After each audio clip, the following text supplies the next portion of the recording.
5, 4, 3, 2, 1. There's my little soapbox I didn't mean to get on, but it's good to see you, Sheriff. It's good to be here. Yeah. I came in, you were hot this morning. You were ready to go. I was ready to get, well, it's Friday. It is. And that's a bit, wait till I get off the air and tell you some of the background stuff that's been going on during this next commercial break. Okay. You're going to cry for my, how are you still upright and sane? I understand. Yeah, we have days like that. But everything going okay at the Sheriff's office? Man, everything is good. We have a big move coming. Thankful for the voters when they voted for the first bond initiative for us. They got us renovations for our building. Uh-huh. And so the building is complete. So now we're moving stuff back into Krause over there at 36 and Martin Luther King. So going to be a busy day, but a grateful day. And thankful for the people of Oklahoma County. There you go. And it's and you're not too far from my day job either. So No. if you need a cup of coffee or something like that, you can always drop by. Oh, the Capitol. No. I mean, the Capitol is part of that, but I'm talking about OETA. Oh, okay. Yeah, we're I was going to say, how y'all navigate that place every day? It just amazes me. Well, I'll be honest with you. This season has been a little bit easier because I have been able to have enlist some others to help me with some of the heavy lifting, and so I have been. This is a bad admission I can make, but I have been in the Capitol once since the State of the State address. Okay. But we've still been covering it over my day job. I mean, it's not like we're not letting that go. It's just I've got the opportunity to allow other people to hit that beat. Mm-hmm. But I still love it. I mean, don't get me wrong, I still love it. I may be burnt out on politics, but I still love it. And I still got excited. I still felt those exciting feelings when we were getting ready to launch the State of the State and all that stuff. And I know with my day job, we're kind of involved with that because we put on the production for the state, and they take the feed, and everybody takes that feed from OETA. And so I get it. There's some anticipation coming up to it, and it's like that. In a lot of sense, it's like that first day of school. Yes. Because there's some interim that's going on and things like that, and people may not see each other as regularly as they do during the session. But once you get into the session, it gets intense. Oh. And it gets crowded, and finding a parking spot on a heavy, heavy day, get ready to walk, folks. Oh, certainly. I'm telling you, I've seen that place when it is going at its greatest, operating. Oh, my goodness. I'm like, every floor is crowded. Lots of things going on, the hustle and bustle. And then, since I've been involved from the sheriff's office perspective, getting more involved in legislation and trying to do some things to change things around. There's a lot that goes into it, and there's a lot of time and a lot of conversations. You almost have to live there. Yes, or you rely on some very, very good resources that are out there that because there's a lot of even private services that you can buy into that cover this, that they're there in every committee meeting, every hearing, every floor, assembly, everything, and they cover it. And it's a lot of subscription services out there. And they're just as hardworking as all the other journalists that are out there covering it for either broadcast or some of the digital publications and things like that. So there are ways to really tap into that and not have to be there. And then, one thing that I've seen over the years that I absolutely love is the openness of it, because now we have all the stream, and then it's super easy to go back and see what they're doing, and I really appreciate that added bit of oversight that allows the public to see what their tax dollars are going to and how their tax dollars are being debated and spent on, because that visual is a lot better than just kind of reading it in the paper or hearing some guy on the radio babble about it or something like that. It's actually getting to go back and see it for yourself and say, oh, okay, that's how that happened. I think it's very important, and it shows some civic. Right now, I think, and I'm getting on my soapbox. I don't know why I'm getting on my soapbox today, but I really think that civic engagement, we need a little bit more practice at it here, especially in the state of Oklahoma. Yes, we do. So, all right, I'll tell you what, late for a break. It's great to see you. We'll start our real conversation with Oklahoma County Sheriff Tommie Johnson III right here on Freedom's First News. I'm your host, Jason Doyle. It is 7:18 at Oklahoma's Talk Radio, Freedom 96.9. Oklahoma's Talk Radio with Freedom's First News. It is 7:21 at Oklahoma's Talk Radio, Freedom 96.9. Welcome back to Freedom's First News. I'm your host, Jason Doyle, and my special Friday show in studio guest. And it's good to get a big old eyeful of you, Sheriff. Well, thank you. It's so good to be here. I enjoy my time. That's Sheriff Tommie Johnson III. here. Like I said, it really is good because I know it's been a couple of months and stuff like that. So you've been able to visit the show. You've been doing sheriffing. Oh, you know, listen, it doesn't stop. People always ask, what's being a sheriff like?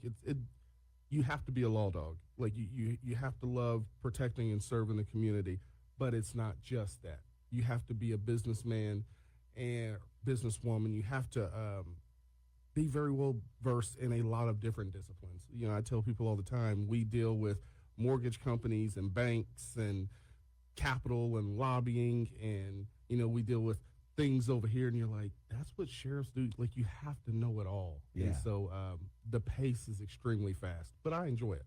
Good. Heard a rumor you took a trip to Washington. Yes. What was that like? So Washington, D.C. will wear you out because it is a constant protest there.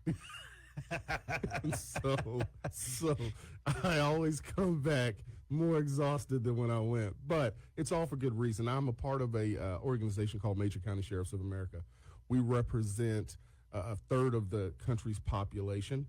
So it's obviously all of our major, areas, cities across the nation.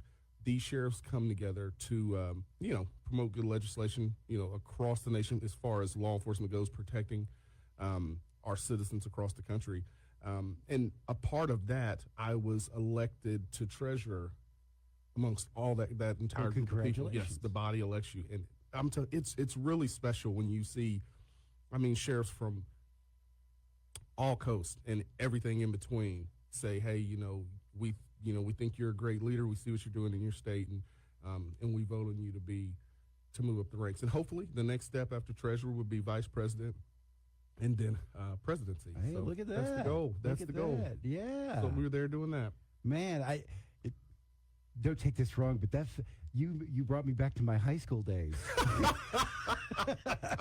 Because it was like, I understand that trajectory.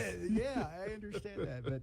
But no, it's amazing, immensely great honor, and congratulations on that. Thank you.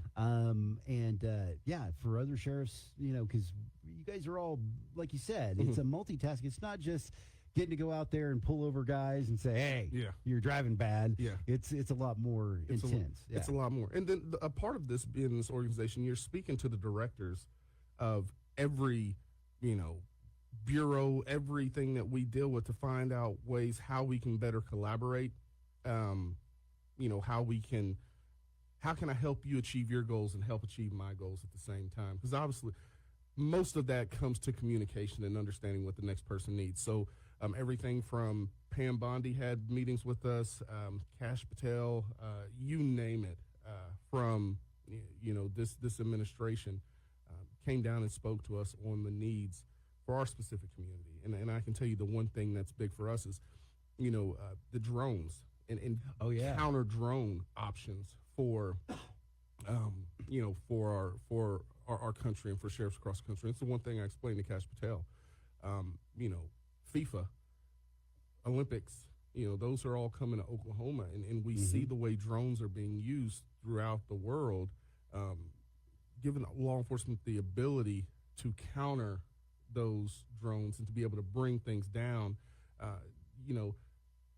We need access to that to keep people safe. And so, just explaining that, and then he explains, well, can you help me express to, this administration that we need money to fund stuff like that? And so that's ultimately what it turns into, is expressing, what everybody needs and how can we work together to get it done. And I'm fascinated with the drone stuff. Yes. Because it's a positive and negative. You've seen how it's affected even the Ukraine-Russia war. That it's really been able to. We're entering the fourth year of that because of drone technology. A lot of people expected Russia to be already planting its flag in Kyiv by now. Yes, and that ain't happening. And when you take that thought process and you look at, how are we getting phones, contraband of whatever kind, dope and stuff inside jails? Because, if you're old corrections person, they'll know this lingo. We call it Cadillacing. So it's customary for guys to throw sheets out the window. A car pulls up and they'll hook whatever contraband to those sheets, and then they'll kind of fish them up. We call that Cadillacing. It happens in county jails and certainly correctional facilities. Well, now they don't have to do that.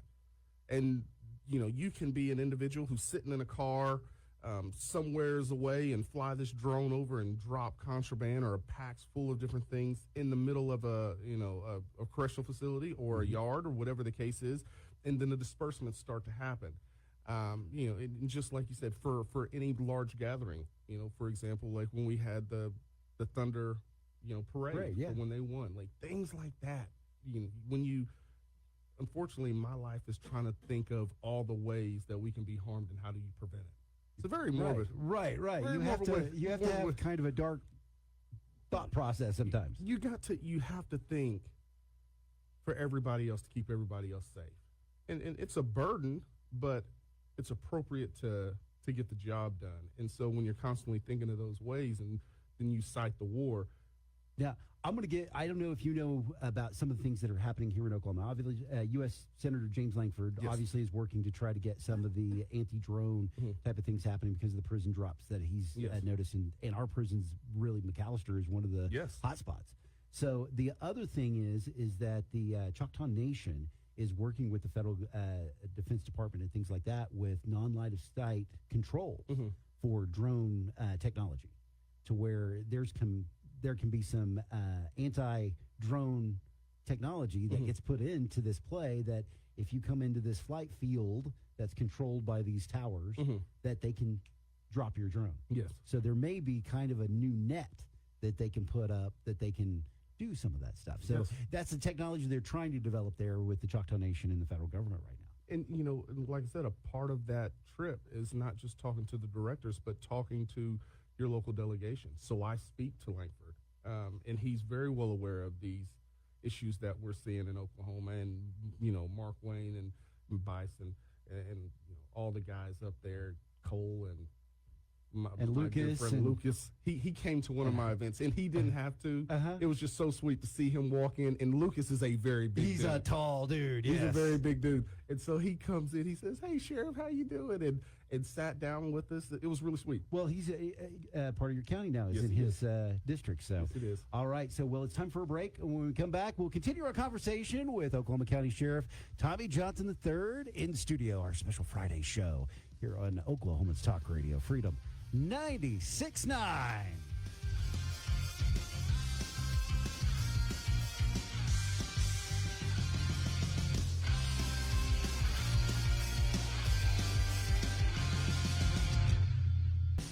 Freedom's First News with Jason Doyle. It's 7:35 at Oklahoma's Talk Radio, Freedom 96.9. Welcome back to Freedom's First News. I'm your host, Jason Doyle. And by the way, if you enjoy your freedom, we got all kinds of ways for you to enjoy Freedom 96.9. Download the app on your phone. You got Android, you got iPhone. You can also listen to us streaming if you're stuck somewhere. Open up that laptop, go to freedom96.9.com. You can stream us, but you can also experience all kinds of other stuff we post up there. You can track us down on Facebook, X, and Instagram. And after everything's all said and done, you can podcastify us, or we podcastify us, and then put it up on Spotify for you to enjoy a little bit later and share. So those are all the ways you can enjoy your Freedom 96.9. And in studio, my special Friday guest is Oklahoma County Sheriff Tommie Johnson III. And I know earlier in the program we talked a little bit about, having to get around to the Capitol, but you were at the state Capitol on President's Day. Yes, sir. Yes, sir. So, VOID, Victims of Impaired Driving. This organization asked me to come speak, and I'll tell you, when organizations ask me to come speak, I'm always like, man, that's a big deal, because you could ask anybody to show up, and you ask me to speak on your, for your group, amongst people like, Senate Pro Tem Paxton and Representative Geis, and they have in the second floor rotunda, they have all of the pictures of people who have lost their lives because of driving under the influence, and they're there advocating for stronger laws, and that's exactly how my speech went. It was very direct and very pointed to our lawmakers to say, hey, we have people who have 1, 10, 20 DUIs, and nothing is happening until they kill somebody, and then you want to go. We could have taken care of this a long time ago, and then talk to our DAs and our judges and say, hey, I understand, and I tell everybody this. I do believe in second chances, but I believe in accountability too, and I believe you can have both. Well, for a second chance to really take root, there is some accountability that has to happen. 100%, 100%, and we need to make sure that we are looking out for the victims. And I say this just one of my little soapbox things. Been in this industry a long time, and I feel like a lot of the attention is given to the offender. And how can we rehabilitate? And how can we do this? And how can we do that? And I think oftentimes it gets to the point where it overshadows the victims, the people who were really protected, and they get lost in it. And I think, even with Marcy's law in place, where the victim's rights are supposed to be just as equal as the accused rights, we're starting to see some shortages in places. Yes. And DUIs are one of those things. Yes.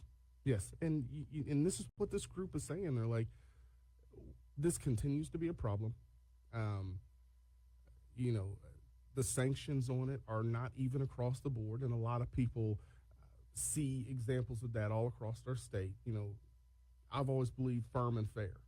What's good for the goose is good for the gander, and that's really what the overall goal of President's Day was with Void, was to really communicate to our lawmakers, to our district attorneys, to our judges, that we have to make a change so we can stop having lost lives and loved ones who don't get to come to home to somebody, and it wasn't even their fault because someone else made a decision to get behind a car intoxicated. And you got to understand that car, while you're intoxicated driving, turns into a weapon. And senseless, and it shouldn't happen. Well, I mean, there's a high-profile case, the sledding case. That's a whole. I know that's Oklahoma City Police handling that, but that was when we had our little winter weather spate. Somebody decided to get all intoxicated. Could be a little bit of a mixture there of what they were choosing to do, and they ran over a woman whose kid doesn't have a mom anymore. And that was all. And it was all fun and games. It was all fun and games, but because you added the alcohol and got behind the wheel and started making bad choices, somebody lost their life. And there's so many options. This is what I tell our community. I drink alcohol. I love beer. Coors Light. If you love me, give me a box. I love Coors Light and I love Tito's. But with that, I want you to enjoy life, but I want you to do it responsibly. And we have all these ride shares. We have friends. I mean, and not everybody chooses to drink. So we got, drivers who they want to go out and hang out. You don't have to, drink to have a good time. Right. And so, just have somebody who's designated to drive. There's so many options, so many opportunities, and very low cost things that we could do to change it around. Yeah. I mean, and it's a lot lower than the alternative, even Certainly. if you don't kill somebody and you get hit with DUI. Yes, certainly. In enforcement, I've noticed that, especially here in central Oklahoma, enforcement seems to have come up a bit throughout different departments, and I'm seeing more of a social media presence of that. Yes, because of how frequently it happens. We have to devote our resources where we feel we need them the most, and that's an area where, I know, and I can speak for the Oklahoma County Sheriff's Office, that's an area where I want to concentrate a lot of our resources. I want to make sure our motoring public are okay, because when you look at the demographics that are operating a motor vehicle on the roadway, it is everything from senior citizen down to our kiddos who are learning how to drive. Right. Everybody shares the road. Everybody shares the road, and I want to make sure that everybody is safe, as safe as they can possibly be, because things happen, accidents happen. But with that being said, I want to make sure that it's as safe as it can possibly be for everybody operating. Absolutely, absolutely. That's the other thing, is that when you lose somebody to DUI, and I've got some friends that have done that, and it's really difficult because it's a lifelong scar. Yes. And every time they get behind the wheel, they wonder, is it my turn? I lost a loved one to this. Somebody out there going to do that too. The other thing is, it wrecks your life even if you don't I mean, DUIs could wreck your life. I say could wreck your life because apparently we do have some problems with repeat DUIs. And I know there's legislation afoot out there that's also strengthening first-time DUIs, especially going to felonies, depending on the level of intoxication. And, you know, the thing is, it's like you said, there's so many options these days. And I don't, I guess I kind of harken back to when I always like to go back and look at old news reports and things like that when laws have changed. And I remember the 70s when there was the push for DUI laws, DWI laws, things like that. Don't drink intoxicated. And I'll never forget seeing one of the news stories with a guy that was sitting in his truck. He had an open container. It was Coors, though. It wasn't Coors Light. Oh. And he says, a banquet. Where is this country going when a hardworking man can't have a beer on his way home from work? And it's like, we pushed back against that so hard. And it was the same thing with seatbelts. There was one guy that says, I refuse to bow to the communists and allow them to tell me to wear my seatbelt. That was the 80s. So yeah, it's yes, we push back, but trust me, this is one of the things that because we share the road, because we share this resource, this isn't your resource. If it's your field and you're drunk driving in your field and you're going to tear up your field in your car, your truck, whatever, okay, that's a pass. Once you get on those taxpayer-funded roads, that's a shared road. Okay, and it's certainly right. And so, Boyd, I was very proud and appreciative to take part in that. You know, I got a question. You were talking about it when we first came on, and I've been watching news about Devon and Expand Energy Company relocating to Houston. And sorry, guys, if you're out there listening, this is outside of law enforcement and outside the sheriff's thing. Awesome. But these are things that interest me because I'm still a guy who pays attention to our community and wants the best for it. So when you see these groups relocated, these energy companies relocate, they kind of cited our laws changing and things that weren't, I guess, completely beneficial.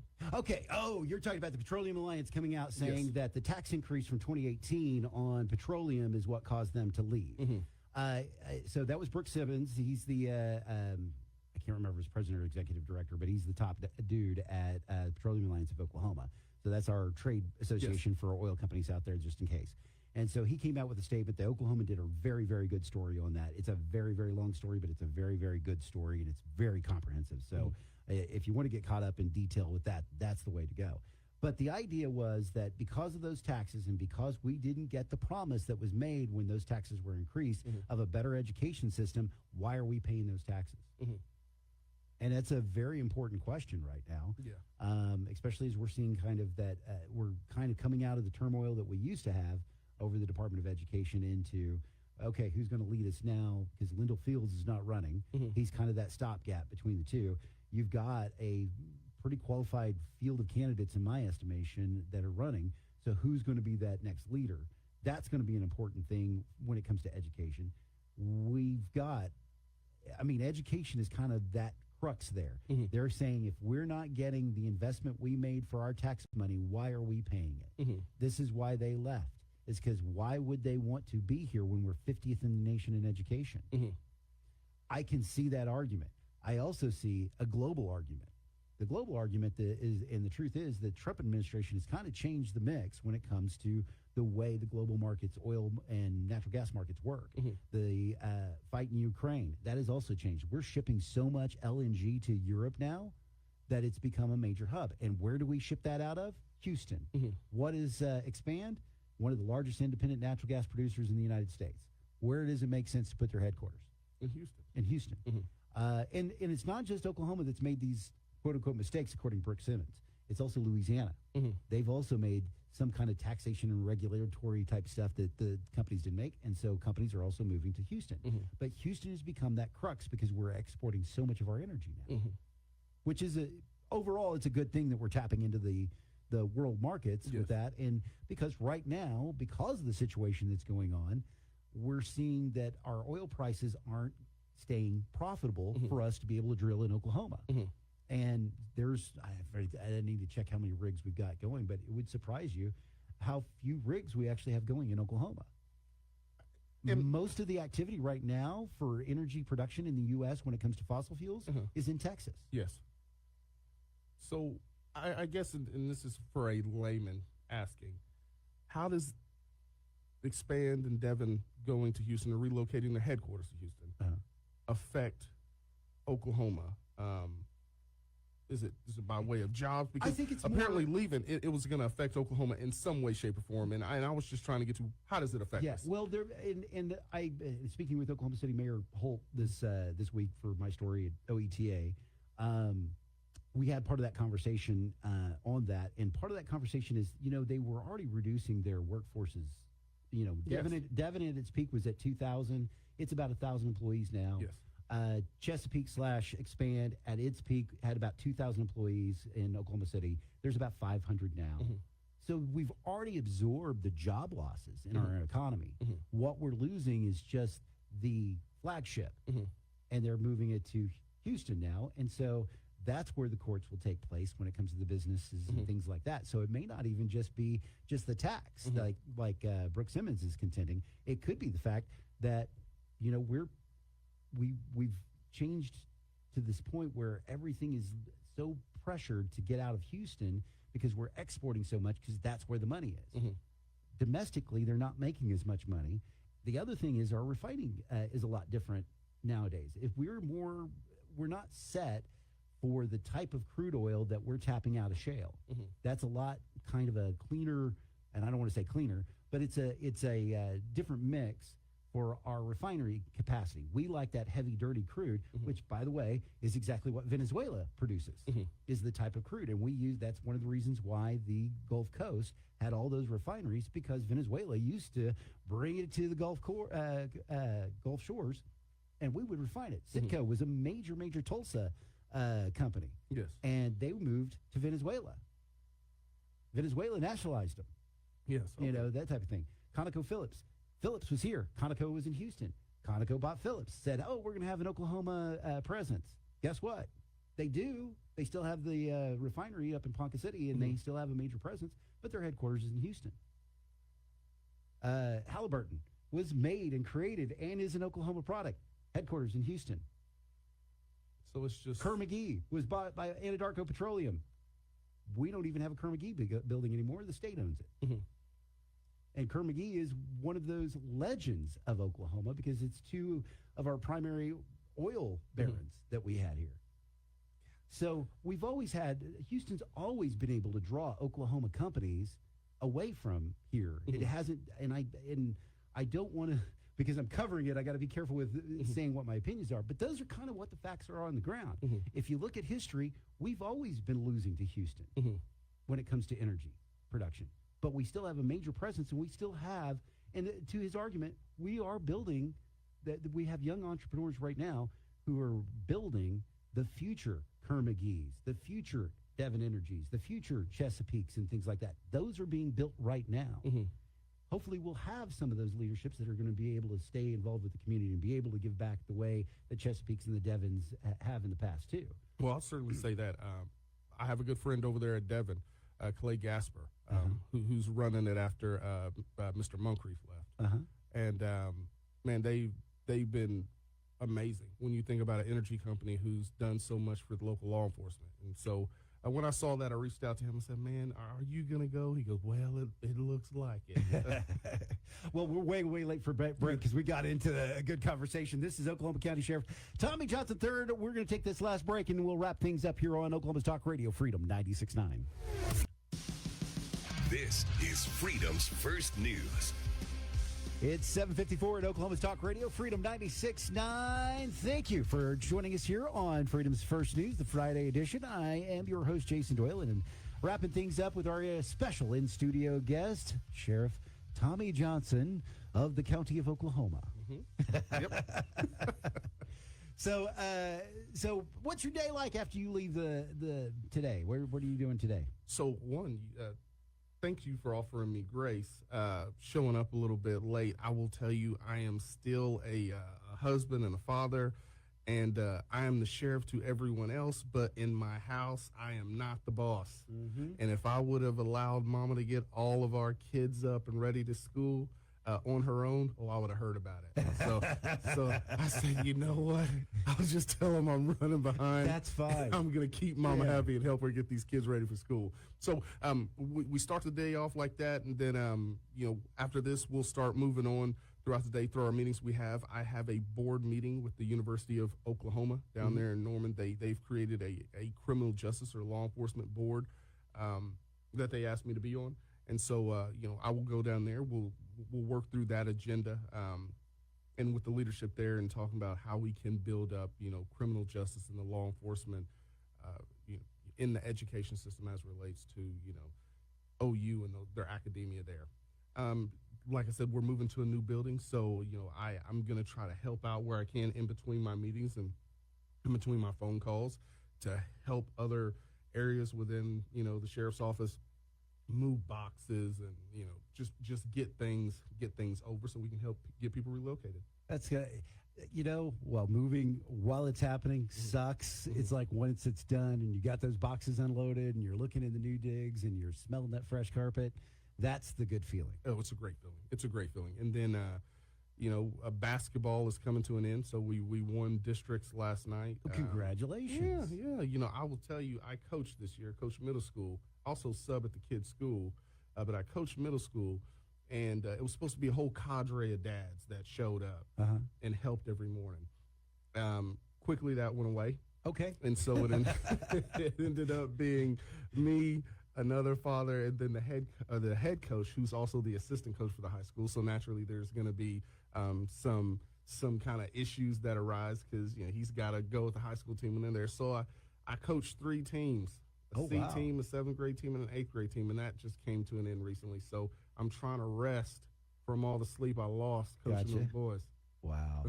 But that's got to be fun, though. Oh, it's a lot of fun. Yeah.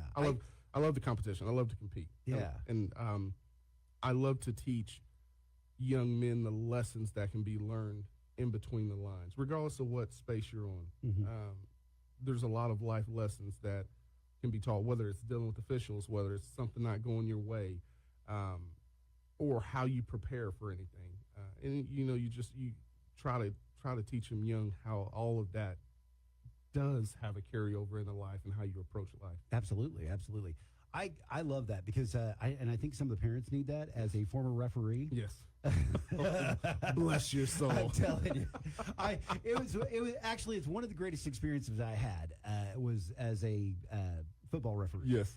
My ex-father-in-law, he took me in. He said, because he was kind of the head of this little peewee league. And he says, I need some referees. And I said, you want to try this? And I'm like, yeah, sure.